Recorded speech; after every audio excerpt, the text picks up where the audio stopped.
업종 공략 업앤다운, 오늘은 이데일리맵 오현진 전문가와 함께하겠습니다. 어서 오십시오. 네, 안녕하세요. 자, 먼저 오늘 상승이 기대되는 업종부터 화면으로 만나보시겠습니다. 자, 오현진 전문가가 꼽은 상승 전망 섹터는 스마트 그리드 관련주입니다. 한국판 뉴딜 수혜 기대 코멘트해 주셨습니다. 자, 스마트 그리드 역시 한국판 뉴딜을 수혜를 받을 수 있는 그런 업종이고 그래서 상승이 예상된다. 이렇게 이제 일단은 갖고 오셨네요. 네, 그렇습니다. 그래서 정부가 얼마 전에 이제 예산안을 좀 발표를 했는데요. 네, 국채 적자를 이제 편성해서라도 어떻게든 경기를 살리겠다라는 의지가 좀 표명이 됐다라는 거죠. 그리고 기존에 이제 예고한 대로 한국판 뉴딜에 대규모의 자금을 쏟아붓기로 했습니다. 그에 따른 수혜를 받을 수 있는 종목이 바로 이제 스마트 그리드 관련주다 이렇게 보고 있는데요. 이 스마트 그리드 시장은 2030년에 글로벌 시장 9천억 달러에 이를 것으로 봅니다. 그래서 스마트 그리드는 지능형 전력망, 네, 한국말로 표시하면은 이렇게 이제 해석이 됩니다. 기존 전력망에 정보 기술을 접목시킨 전력망이다. 이렇게 보시면 될 것 같아요. 그래서 전력 공급자와 소비자가 양방향으로 소통을 하면서 적절한 전기를 제때에 공급하고 공급받고, 그러니까 어떻게 보면 이제 에너지의 낭비 없이 서로 간에 쓸 만큼만 전기를 공급하고 받는다. 그것도 필요한 때예요. 이게 바로 스마트 그리드의 핵심이다라고 보시면 될 것 같고요. 한국판 뉴딜이 이제 디지털 뉴딜과 그린 뉴딜 이렇게 이제 양축으로 분류가 되죠. 그래서 스마트 그리드는 어떻게 보면 이제 그린 뉴딜의 핵심, 중심축을 담당하는 하나의 분야다라고 볼 수 있을 것 같고, 정부는 올해까지 그 광역 단위, 그러니까 넓은 지역 단위의 스마트 그리드 시스템을 구축하겠다라고 목표를 세우고 있고요. 2030년에는 국가 간의 스마트 그리드 시스템도 도입하겠다라고 밝히고 있습니다. 그래서 이번에 발표된 정부의 예산안에도 스마트 그리드 관련 예산이 포함이 되어 있기 때문에 관련된 종목군들이 움직일 수 있는 동력은 형성되고 있다라고 보시면 될 것 같습니다. 스마트 그리드는 기존 전력망에 비해서 다양한 장점을 가지고 있는데 그중에 하나가 분산 발전 방식입니다. 분산 발전은 기존 전력망에 IT 기술을 공급한 겁니다. 그래서 전력 공급 방식을 분산 전원으로 변경해서 그 양방향의 전력 정보를 교환하게 합니다. 그래서 기존의 중앙 집중 방식 같은 경우에는 효율화가 떨어지고 또 안정성도 떨어지는 이런 문제점이 있었는데, 이 분산 발전 방식이 이런 단점을 충분히 보완해 줄 수 있을 것으로 보고 있고요. 스마트 그리드는 합리적 에너지 소비를 유도하고 또 이를 통해서 뭐 고품질의 서비스, 다양한 에너지 관련된 부가 서비스의 창출을 가능하기 때문에 발전시킬 수 있는 분야도 무궁무진하다라고 보셔도 될 것 같습니다. 그래서 신재생 에너지와 전기차 이런 녹색 기술이 접목되고 확장이 용이한 이런 개방형 시스템으로서 새로운 비즈니스의 창출도 가능하다 이렇게 보고 있고요. 인공지능 시장의 성장 그리고 5G가 도입되면서 스마트 그리드의 성장은 가속화되고 있습니다. 스마트 그리드는 말씀드린 대로 에너지의 ICT 기술을 접목했고 수많은 네트워크가 구축되기 때문에 역시 그만큼 또 해킹에 취약하다 이런 문제점이 있어요. 해킹이 될 경우에 에너지에 대한 공급을 해커에게 이제 빼앗기게 되기 때문에 또 굉장히 심각한 문제가 발생할 수도 있는데요. 이런 부분은 최근에 발전하고 있는 인공지능 그리고 기계 학습이죠. 머신 러닝을 통해서 충분히 보완이 될 수 있다 이렇게 보고 있고, 이 지능형 전력망이라는 것 자체가 상당히 빠른 속도의 이제 통신망을 필요로 한다라고 보시면 되겠는데, 올해부터 이제 5G 시스템이 본격적으로 도입되고 있습니다. 그래서 종합하면 이제 인공지능과 그 5G 시장의 성장이 스마트 그리드의 성장을 촉진시키고 있기 때문에 지금부터 시장에서 스마트 그리드 관련된 종목군들을 살펴볼 필요가 있다 이렇게 판단하고 있습니다. 자, 에너지 패러다임이 변하고 있고 그 가운데서는 뭐 재생에너지의 도입도 물론 중요하지만 스마트 그리드의 도입도 역시 못지않게 중요하다고 일단 볼 수가 있겠습니다. 거기다가 한국판 뉴딜로 일단 이 스마트 그리드 관련 산업에 드라이브를 걸고 있는 만큼 앞으로의 성장 가능성도 기대할 수 있는 그런 시점이 아닌가 싶습니다. 자, 이번에는 피해야 할 섹터, 하락이 예상되는 업종은 어떤 업종인지 화면으로 만나보시겠습니다. 자, 오현진 전문가가 꼽은 피해야 할 섹터는 철강주군요. 전방산업 회복은 아직이라고 코멘트해 주셨습니다.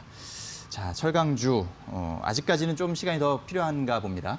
네, 아무래도 이제 코로나19의 직격탄을 맞고 있는 업종은 아직은 투자 관점에서 보기는 좀 어렵다. 이제 네. 이렇게 보는 건데요. 그런 큰 피해를 받은 업종 중에 하나가 철강주죠. 아무래도 코로나19가 해소가 돼도 가장 완만하게 또 회복될 업종도 철강주다. 이렇게 보고 있는데 철강주의 업황을 보는 방법은 사실 간단합니다. 철이 어디서 많이 쓰이는지 이걸 보면 되는 거거든요. 네. 그래서 대표적으로 철이 많이 쓰이는 분야가 세 가지입니다. 그래서 조선, 그다음에 자동차, 건설 세 가지인데 이 세 가지 업황 모두 현재 시점에서 좋다라고 보기가 어려운 거죠.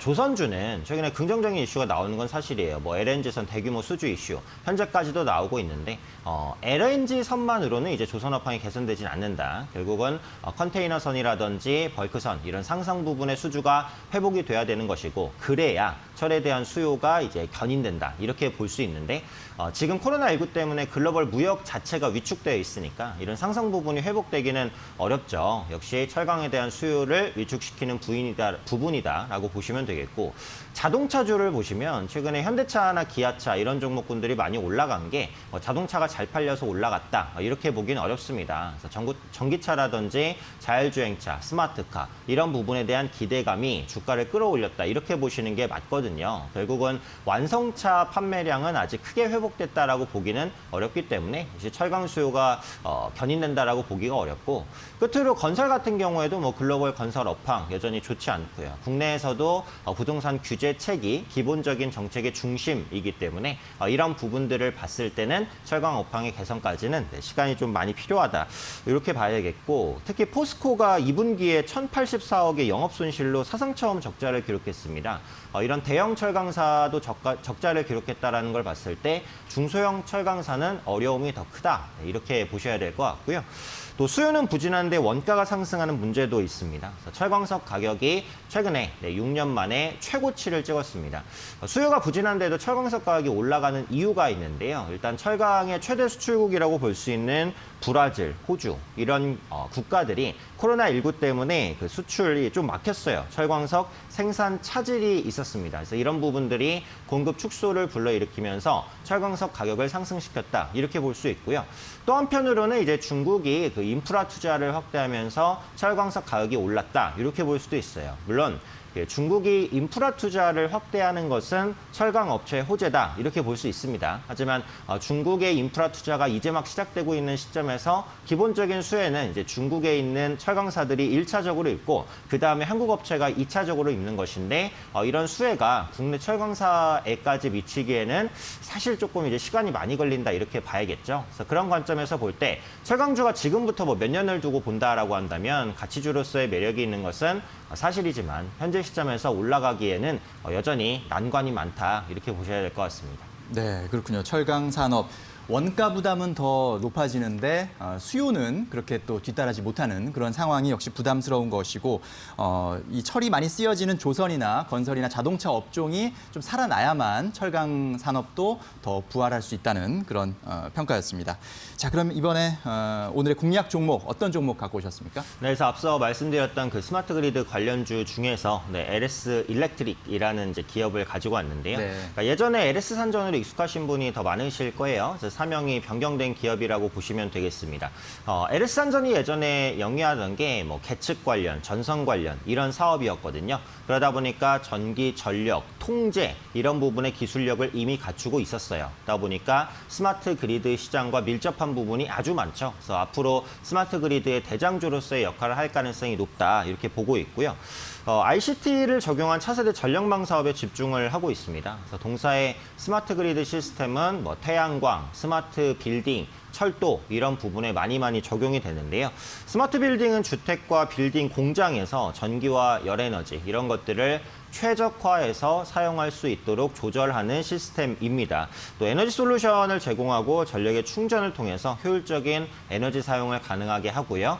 ESS, 에너지 저장 장치에서도 중요한 역할을 하고 있다고 보시면 되겠습니다.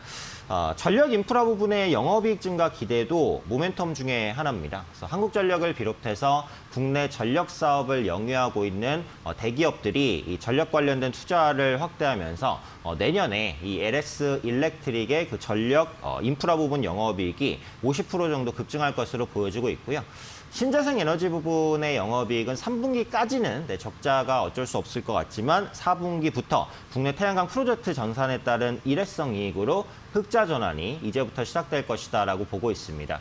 또 LS 일렉트릭의 그 주요 자회사 중에 하나가 그 LS 메탈인데요. LNG 선박 관련된 스테인리스강 물량이 증가하면서 실적이 개선되는 부분도 긍정적이다라고 볼 수 있고요.